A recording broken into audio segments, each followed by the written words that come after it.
Hey guys, we're here at Tipsy Pig in QC, and this is their buttered chicken. This is half buttered chicken. So they actually have a branch in Cebu, Tipsy Pig, and in Manila, in Metro Manila, they have in QC, here in Timog, they have in Taguig, and I forgot the other locations. So this is their chicken. Let's try the chicken. Okay ba? Atong suwayan para mahibawan nyo na ito kung lami ba yun. Smells good.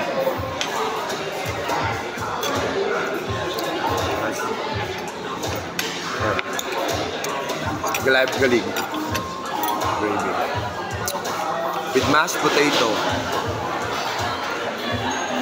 Soft.